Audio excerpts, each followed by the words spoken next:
नमस्ते दोस्तों। पिछले वीडियो पे हमने बात किया लॉजिक के बारे में कि आखिरकार लॉजिक क्या है। फिर हमने पढ़ा कि लॉजिक का इतिहास क्या है।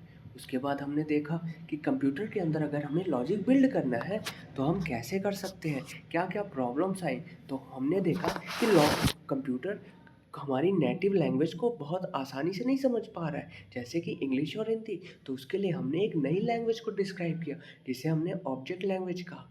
फिर हमने बात किया कि कंप्यूटर क्योंकि सिर्फ दो ही डिसीजन ले सकता है, यानी कि वो ये देख सकता है कि स्टेटमेंट सही है या फिर गलत, यानी कि वो ट्रू और फॉल्स पर ही समझ सकता है। तो हमने कंप्यूटर को यही सब कुछ सिखाया।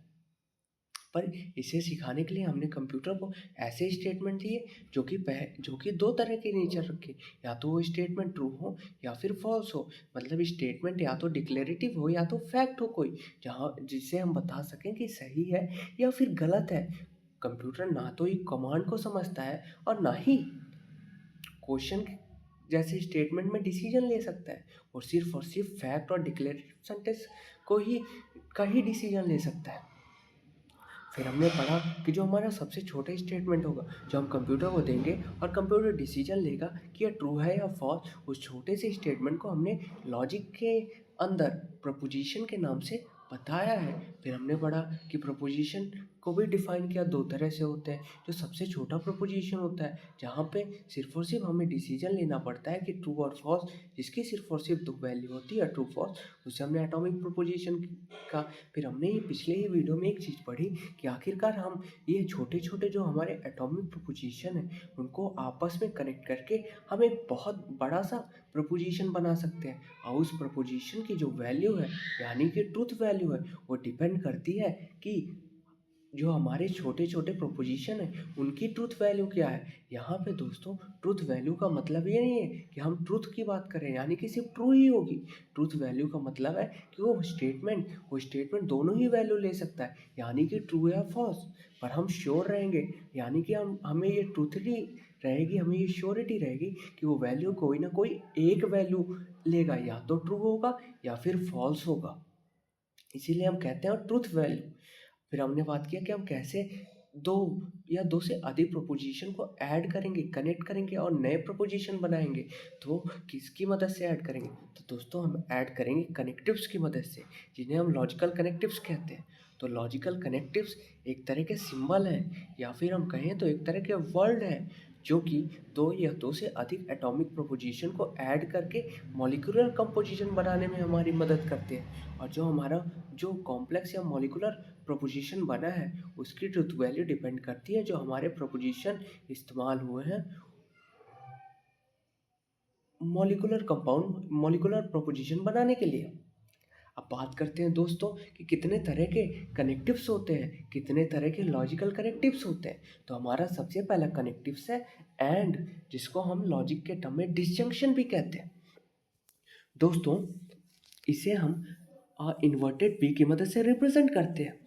अब बात करते हैं कि आखिरकार डिसजंक्शन कनेक्टिव्स होता क्या है। तो दोस्तों जैसे कि हमने इंग्लिश या हिंदी के अंदर ये पढ़ा है कि हमारे एंड जो होता है या फिर हमारा एंड जो होता है वो दो या दो से अधिक वर्ड या फिर सेंटेंस को जोड़ने में मदद करता है। यानी कि अगर मैं एक एग्जांपल लूँ कि I love coffee and T, तो एंड जो लगा है वो हमें ये बताता है कि मैं कॉफ़ी और साथ ही साथ टी यानी कि चाय दोनों को ही पसंद करता हूँ। उसी तरह जब लॉजिकल कनेक्टिव्स यानी कि डिसजंक्शन की बात करते हैं तो वहाँ पे वो हमें बताता है कि जो हमारा नया प्रोपोजिशन बनेगा, जब दो या दो से अधिक प्रोपोजिशन आपस में एंड कनेक्टिव्स की मदद से जुड़े होंगे, तो जो हमारा नया प्रोपोजिशन बनेगा वो ट्रू होगा जब सारे ही जितने उसके अंदर एटॉमिक प्रोपोजिशन है वो सारे जब ट्रू होंगे तो हमारा जो नया प्रोपोजिशन बना है वो भी ट्रू होगा, अदरवाइज वो हर जगह फॉल्स होगा। ये हमें बताता है एंड कनेक्टिव्स। एग्जाम्पल के लिए अगर इसे समझें कि हमारे पास दो एटॉमिक प्रोपोजिशन है, एक है पी और एक है क्यू।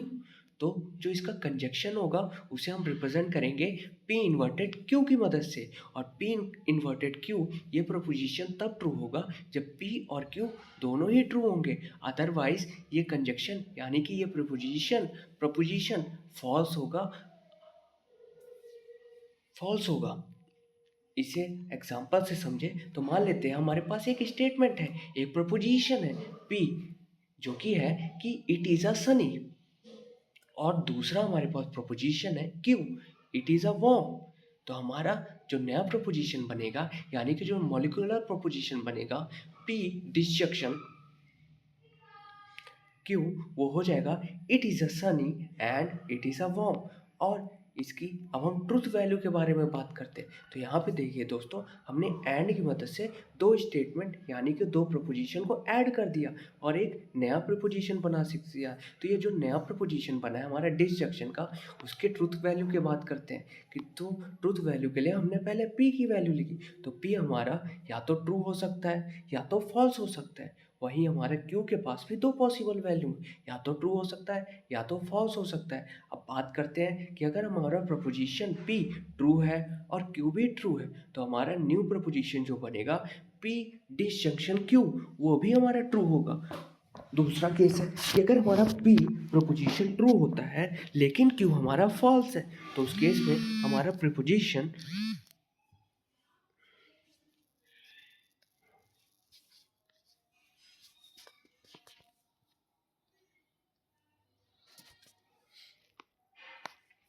हमारा प्रिपोजिशन जो नया बना है P डिसजंक्शन की, वो फॉल्स हो जाएगा। इसी तरह अगर हमारे P भी कल फॉल्स है और Q भी फॉल्स है, तो जो हमारा न्यू प्रपोजिशन है वो भी फॉल्स हो जाएगा। इस तरह दोस्तों हमारा कंप्यूटर ये देख सकता है कि अगर पहला स्टेटमेंट सही है, दूसरा स्टेटमेंट सही है, तो जो नया स्टेटमेंट उन दोनों की मदद से बना है, अगर वो डिसजंक्शन कनेक्टिव्स की मदद से बना है तो उसे वो सही करेगा। और अगर दोनों में से कोई भी एक या फिर दोनों फॉल्स है तो कंप्यूटर उसे एग्जीक्यूट नहीं करेगा। उसके लिए जो नया स्टेटमेंट बना है, यानी कि जो नया कनेक्टिव्स या फिर नया डिसजंक्शन प्रोपोजिशन बना है, वो उसके लिए गलत हो जाएगा। अब बात करते हैं दूसरे कनेक्टिव्स के बारे में, जिसे हम और या तो डिसजंक्शन कहते हैं। इसको हम वी की मदद से रिप्रेजेंट करते हैं दोस्तों। पर यहाँ पे और, जैसे कि हमने इंग्लिश के अंदर और का मतलब पढ़ा है, और का मतलब होता है कि दोनों में से एक या फिर दोनों में से कोई नहीं।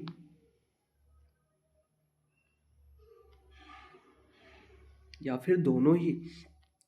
तो हम बात करते हैं सबसे पहले इंक्लूसिव के बारे में, जिसको हम वी से रिप्रेजेंट करते हैं। इंक्लूसिव कनेक्टिव्स हमें कहता है कि अगर हमारे पास दो प्रपोजिशन है, यानी कि एक P और दूसरा Q, तो जो हमारा नया प्रपोजिशन बनेगा जिसके बीच में हम डिसजंक्शन का ऐड करके एक नया बनाएंगे, प्रपोजिशन बनाएंगे, उसे हम रिप्रेजेंट करेंगे या डिनोट करेंगे P V Q की मदद से रिप्रेजेंट करेंगे। और ये जो नया प्रपोजिशन बना है, ये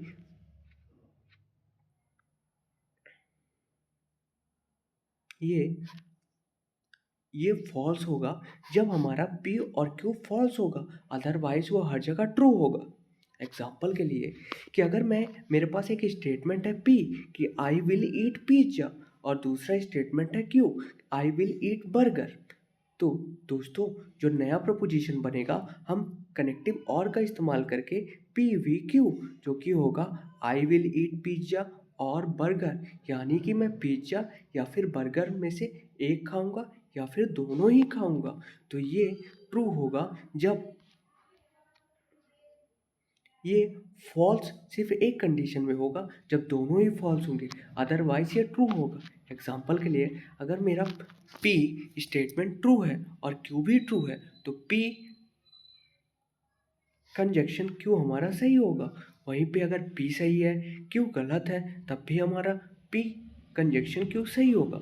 इस तरह भी फॉल्स कंडीशन और दो कंडीशन दी गई हैं, इस टेबल पे आप देख सकते हैं, ट्रुथ टेबल में। अब बात करते हैं इसी के दूसरे पार्ट की, मतलब कंजक्शन के दूसरे पार्ट को, जिसमें हम एक्सक्लूसिव कहते हैं, यानी कि हम और XOR की मदद से कहते हैं, जिसके लिए सिंबल हम यूज़ करते हैं सर्कल के अंदर प्लस का सिंबल। ये हमें बताता है कि अगर हमारे पास दो प्रपोजिशन है, तो जो दो प्रपोजिशन को आपस में कनेक्ट करके हम नए प्रपोजिशन इस्तेमाल करेंगे, पर हम यहाँ पे उन दो प्रपोजिशन को ऐड करेंगे एक्सक्लूसिव और, यानी कि XOR की मदद से। अगर कनेक्ट करके हम एक नया प्रपोजिशन बना रहे हैं, तो उसकी जो ट्रुथ वैल्यू है, यानी कि उसकी जो पॉसिबल वैल्यू है, वो कब ट्रू होगा कब फॉल्स होगा, तो वो सिर्फ और सिर्फ ट्रू होगा जब वो दोनों ही स्टेटमेंट ट्रू होंगे, अदरवाइज वो फॉल्स होगा।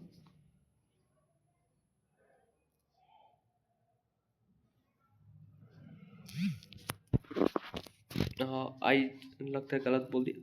मतलब कि ये एक्स ओ आर या फिर और कनेक्टिव्स हमें बताता है कि अगर हमारा पहला स्टेटमेंट सही है, दूसरा स्टेटमेंट सही है, तो हमारा जो कंजक्टिव है वो गलत हो जाएगा।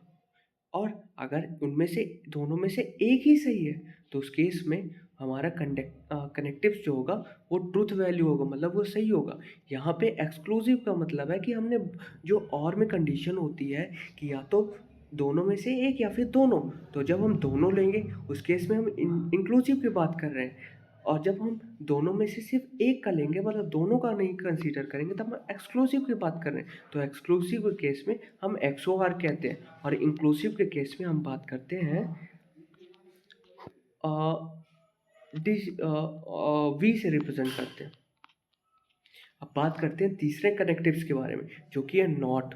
तो अगर हमारे पास कोई प्रोपोजिशन है पी, यानी कि कोई स्टेटमेंट है जो कि दो वैल्यू लेता हो, या तो ट्रू या तो फॉल्स, तो जो निगेशन ऑफ पी है, यानी कि जो हमारा नया स्टेटमेंट बनेगा निगेशन ऑफ पी, उसे हम डिनोट करते हैं पी के बाहर से, या फिर ये सिंबल लगा के, जो कि एल की तरह ये सिंबल लगा के हम रिप्रेजेंट करते हैं। इसका मतलब होता है कि जो हमारा प्रीपोजिशन अगर ट्रू वैल्यू है, तो हमारा नॉट जो नया प्रीपोजिशन बनेगा नॉट पी, वो हमारा फॉल्स होगा, मतलब कि बिल्कुल अपोजिट होगा। एग्जाम्पल के लिए, अगर हमारे पास पी एक स्टेटमेंट है, इट इज़ ए रैनिंग, तो हमारा निगेशन पी हो जाएगा it is a not raining. यानी कि अगर हमारा पी जो है वो ट्रूथ वैल्यू लेगा, यानी ट्रू है, तो हमारा निगेशन ऑफ पी फॉल्स हो जाएगा। अगर हमारा पी फॉल्स है, तो हमारा निगेशन ऑफ पी ट्रू हो जाएगा। अब बात करते हैं चौथे कनेक्टिव्स के बारे में, जिसको हम इफ़ देन या फिर कंडीशनल, जिसके लिए हम रिप्रेजेंट करते हैं एरो साइन का। तो अगर हमारे पास दो प्रपोजिशन है, उन दोनों को हम कनेक्ट कर रहे हैं बाय कंडीशनल कनेक्टिव्स की मदद से, इफ़ देन की मदद से, तो जो हमारा नया प्रपोजिशन बनेगा इफ़ पी, उसे हम ऐसे कह सकते हैं कि इफ़ पी देन की। और जो हमारा नया कंडीशनल स्टेटमेंट बनेगा उसे हम रिप्रेजेंट करेंगे पी एरो क्यू की मदद से। और ये जो नया हमारा कंडीशनल स्टेटमेंट बना है, यानी कि नया स्टेटमेंट बनेगा, ये फॉल्स होगा जब हमारा पी ट्रू होगा और क्यू फॉल्स होगा, अदरवाइज ये ट्रू होगा। मतलब कि ये सिर्फ और सिर्फ जब हमारा P inverted Q, P implies that Q, तो जब हमारा P ट्रू होगा लेकिन हमारा Q फॉल्स होगा, तो उस केस में P if P then Q जो हमारा होगा कनेक्टिव्स, वो हमारा फॉल्स हो जाएगा। कंडीशनल स्टेटमेंट को हम इसी तरह समझ सकते हैं जहाँ पे हम P को हाइपोथेसिस कहते हैं या प्रीमाइस कहते हैं, और वहीं Q को हम कंक्लूजन कहते हैं। मतलब हम अगर हाइपोथेसिस लेके जा रहे हैं तो हम अपनी कंक्लूजन तक पहुँच जाएंगे। एग्जाम्पल के लिए, इट्स रेन्स और Q the ground get wet, तो हम कह सकते हैं कि अगर बारिश हो रही है तो जो हमारी ग्राउंड हो वो भीग गई होगी, गीली हो गई होगी। तो अब बात करते हैं इसकी ट्रूथ वैल्यू की। तो अगर हमारा पी स्टेटमेंट सही है, यानी कि रेन हो रही है, और क्यू स्टेटमेंट भी सही है कि आखिरकार पानी गीला है, तो हम कह सकते हैं कि बारिश हो रही है और रोड भी गीली है, तो वो ट्रू होगा। और अगर हम कहें कि हाँ रेन हो रही है पर ग्राउंड गीला नहीं है, तो उस केस में हम कह सकते हैं कि अगर रेन हो रही है तो ग्राउंड गीला होगा, तो ये ज़रूरी नहीं है, क्योंकि ग्राउंड गीला नहीं है, ये हमारा क्यू स्टेटमेंट फॉल्स है।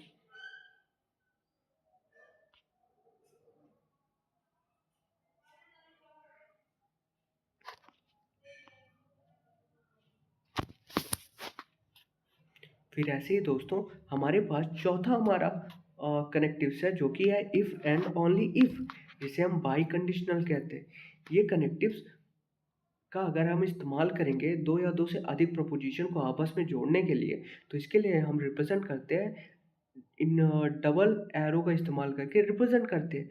और ये हमें बताता है कि अगर हम P को Q को ऐड कर रहे हैं, P इन्वर्ट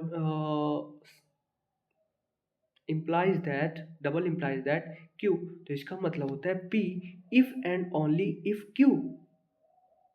तो जो हमारा नया हमारा प्रोपोजिशन बनेगा जिसे हम बाई कंडीशनल स्टेटमेंट कहेंगे, वो ट्रू होगा जब पी और क्यू दोनों ही सेम ट्रूथ वैल्यू ले हो, अदरवाइज वो फॉल्स होगा। ठीक, एग्जाम्पल के लिए P एक स्टेटमेंट है यू कैन ड्राइव और Q एक स्टेटमेंट है यू हैव अ लाइसेंस। तो P implies that Q, double implies that Q, you can drive if and only if you have a license। मतलब कि P अगर सही है, Q सही है, तब ये वैल्यू ट्रू लेगा।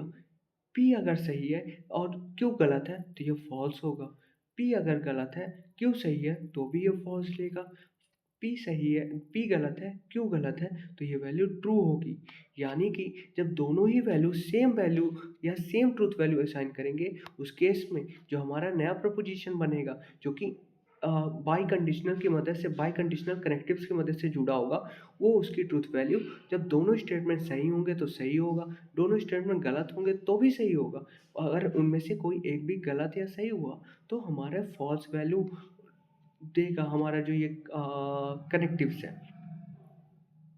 अब बात करते हैं कि आखिरकार ये प्रोपोजिशनल लॉजिक है, इनका यूज़ कहाँ है, कहाँ कहाँ हम इसका यूज़ करते हैं। तो दोस्तों क्योंकि जब हम कंप्यूटर को इंग्लिश सिखाते हैं तो इंग्लिश के अंदर बहुत सारी गलतियाँ हैं, इंग्लिश के अंदर जो कमियाँ हैं उसके लिए ही हमने ऑब्जेक्ट लैंग्वेज डिस्क्राइब की। मतलब कि हम इंग्लिश को लॉजिक में कन्वर्ट कर सकते हैं प्रोपोजिशनल लॉजिक की मदद से। दूसरा है कि दोस्तों कंप्यूटर को और सॉफ्टवेयर को, क्योंकि कंप्यूटर को काम करने के लिए उसे पूरा तरह ही सेट ऑफ रूल चाहिए कि उसे कब कौन सा काम करना है, क्या कैसा काम करना है, मतलब एक पूरा सेट ऑफ रूल्स उसके लिए चाहिए। और हमें लॉजिक के अंदर ही हम ये सारे रूल लिखते हैं कि आखिरकार कंप्यूटर कैसे काम करेगा। एग्जाम्पल के लिए बात करते हैं कि आप अपने कंप्यूटर पे कुछ चीज़ प्रिंट करना चाह रहे हैं, पर अगर आपने प्रिंटर को इंसर्ट ही नहीं किया कंप्यूटर के साथ तो कैसे वो प्रिंट करेगा। यानी कि आपको हर एक रूल को बताना होगा कंप्यूटर के लिए कि कंप्यूटर को कैसे कैसे करना होगा। जैसे कि अगर आपको ब्राउजिंग करनी है, इंटरनेट चलाना है, तो आपको सबसे पहले कनेक्शन देखना होगा कि इंटरनेट का कनेक्शन है कि नहीं। अगर नहीं है तो इंटरनेट चलेगा ही नहीं। तो इस तरह हम कह सकते हैं कि प्रपोजिशन का कॉन्सेप्ट हमारे कंप्यूटर के लिए बहुत इस्तेमाल है। हम प्रपोजिशन लॉजिक का इस्तेमाल करते हैं अपनी सर्चिंग के लिए। हम सर्च करते हैं, जैसे एग्जांपल के लिए कि हमने ब्राउज़र पे सर्च किया यूनिवर्सिटी इन न्यू मैक्सिको, तो वो हमारा ब्राउज़र क्या करेगा, वो अलग अलग वर्ड को सर्च करेगा और उन्हें आपस में एंड की मदद से कनेक्ट करेगा और उन्हें जोड़कर जो डेटा होगा उसे वो सर्च करेगा।